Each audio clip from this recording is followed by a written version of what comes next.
नमस्कार, स्वागत है हमारे चैनल एजुकिरण में। और हम लोग संविधान पढ़ रहे थे और संविधान में हम लोगों ने प्रारंभ के जो 4 भाग थे उसको हम लोगों ने पढ़ लिया था और उसी के आगे हम लोग पढ़ेंगे भाग 4A।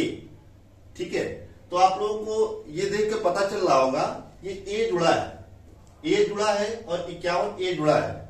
इसका मतलब है कि ये बाद में जोड़ा गया है।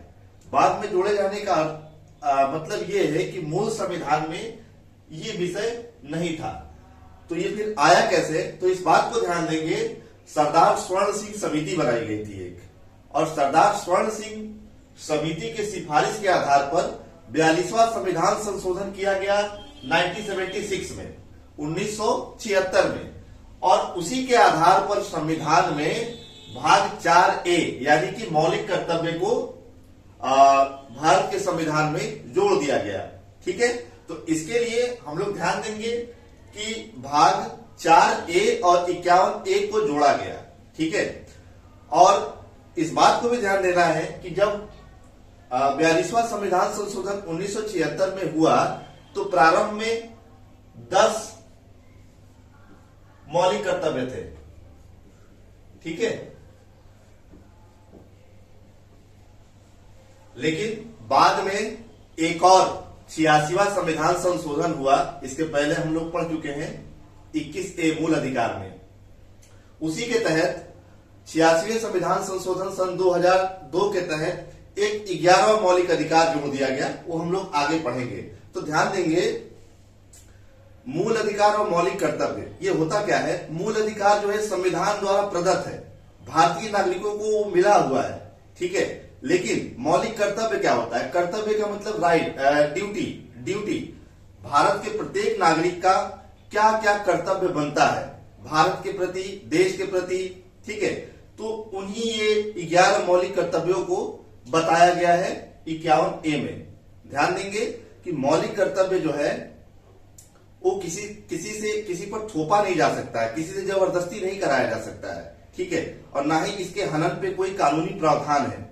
ठीक है, तो इनके बारे में हम लोग एक एक करके पढ़ लेंगे कि वो 11 मौलिक कर्तव्य कौन कौन से हैं। ठीक है, इस बात को ध्यान देना है। तो हमारा पहला मौलिक कर्तव्य ये है कि संविधान के नियमों का पालन करें और उसके आदर्शों, संस्थाओं, राष्ट्रध्वज एवं राष्ट्रगान का पालन करें। हमारा पहला मौलिक कर्तव्य यही बोलता है कि संविधान के नियमों का हमें पालन करना है। प्रत्येक नागरिक का कर्तव्य है कि संविधान के नियमों का पालन करे और उसकी संस्थाओं तथा राष्ट्रध्वज और राष्ट्रगान का सम्मान करे या पालन करे।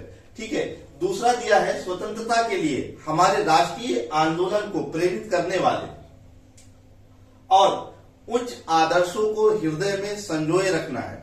ठीक है, हमारे देश में जितने भी महान विभूतियां हुई है या फिर जितने भी क्रांतिकारी हुए हैं या देश के लिए जिन्होंने भी सर्वस्व बलिदान दिया है, उनको हमें सम्मान करना है।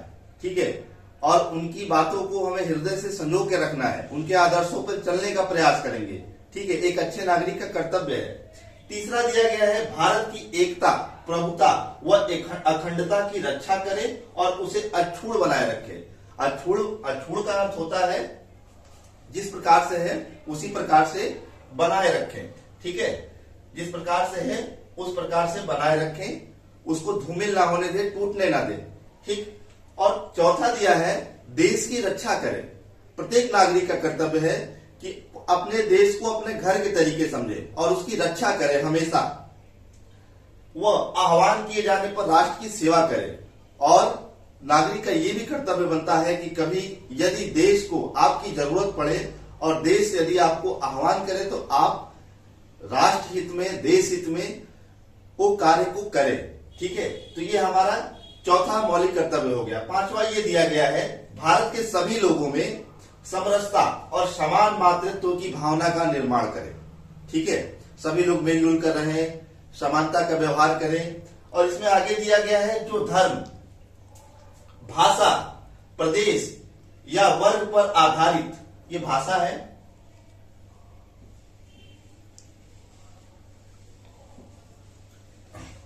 वर्ग पर आधारित सभी भेदभाव से परे हो और ऐसी भावनाओं का त्याग करे जो स्त्रियों के विरुद्ध हो। ठीक है, ये काफी मोस्ट इंपोर्टेंट है। देख रहे हैं कि ये मौलिक कर्तव्य पांचवा जो है वो भारत के नागरिकों को बता रहा है कि हमें आपस में समरसता बना के रखनी है और एक ऐसे वातावरण का निर्माण करना है जिसमें किसी भी प्रकार का भेदभाव ना हो। ठीक है, किसी भी वर्ग का, किसी भी धर्म का, किसी भी जाति का, किसी भी प्रकार से भेदभाव ना हो। और साथ ही साथ ये भी बताता है कि हमें ऐसे प्रथाओं का और ऐसे रूढ़ियों का परित्याग करना है जो स्त्रियों के विरुद्ध हो। ठीक है, अब इसी के आगे हम लोग छठा पढ़ेंगे। छठा मौलिक कर्तव्य है हमारी सामाजिक संस्कृति और गौरवशाली परंपरा का महत्व समझे और उसका परिरक्षण करें। परिरक्षण करें मतलब उसको बचा के रखना है। हमारी सामाजिक संस्कृति और जो धरोहर है वो अमूल्य है। हमारा छठा मौलिक कर्तव्य यही बोल रहा है कि प्रत्येक नागरिक का कर्तव्य है कि हमारी सामाजिक संस्कृति और गौरवशाली जितनी भी परंपरा है उसको बचा कर रखना है और उसको बचा कर रखना है और साथ ही साथ उसके महत्व को भी समझना है। सातवां दिया है, सातवां भी काफी इंपॉर्टेंट है और ये परीक्षाओं में पूछा भी जाता है। ठीक है, प्राकृतिक पर्यावरण की जिसके अंतर्गत वन, झील, नदी, वन्य जीव है रक्षा करे और उसका संवर्धन करे तथा प्राणी मात्र के प्रति दया भाव रखे। सातवां मौलिक कर्तव्य बताता है कि भारत में पर्यावरण जानते हैं सभी चीजों के लिए जरूरी है। ठीक है, उसी के संरक्षण के बारे में हमारा सातवां मौलिक कर्तव्य बता रहा है कि वन, झील, नदी, वन्य जीव है उनका हम लोग संरक्षण करें और तथा उनके ऊपर दया भाव भी बनाए रखें। ठीक है, आठवां मौलिक कर्तव्य है कि वैज्ञानिक दृष्टिकोण, मानवतावाद और ज्ञान अर्जन तथा सुधार की भावना का विकास करें।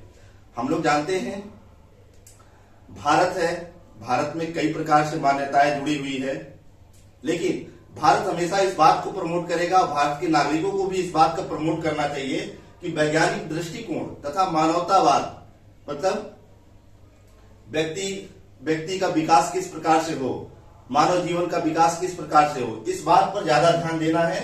ज्ञान अर्जन,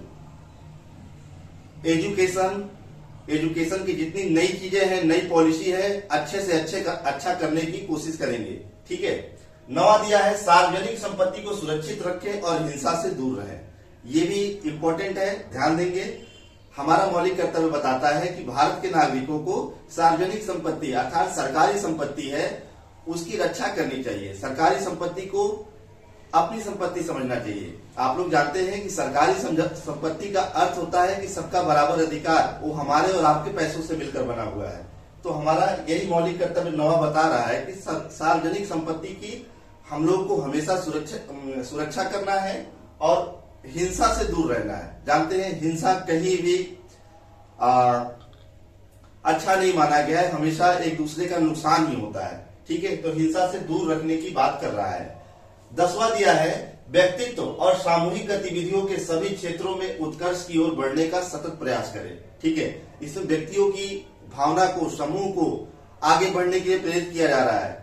हम लोग जानते हैं कि सामूहिक रूप से किसी कार्य को करते हैं तो कार्य काफी हद तक सफल माना जाता है।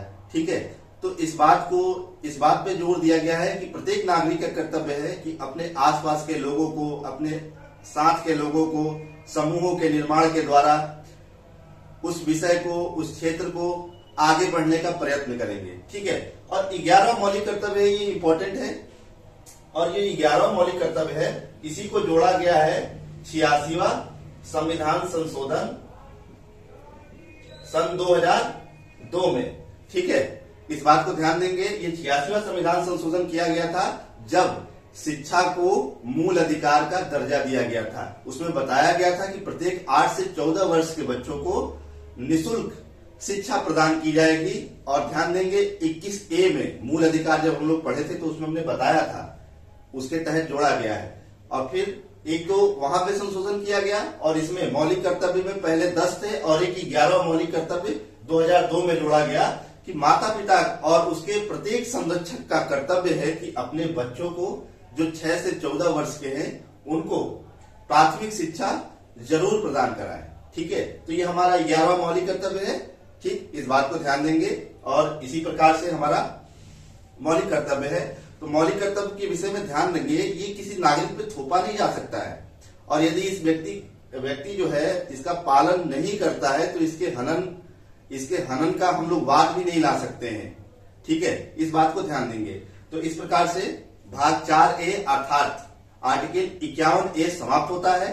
ठीक है, मिलते हैं अगले वीडियो में। अगले वीडियो में हम लोग पढ़ेंगे राष्ट्रपति के विषय में। ठीक है, तब तक के लिए धन्यवाद। आपका दिन शुभ हो।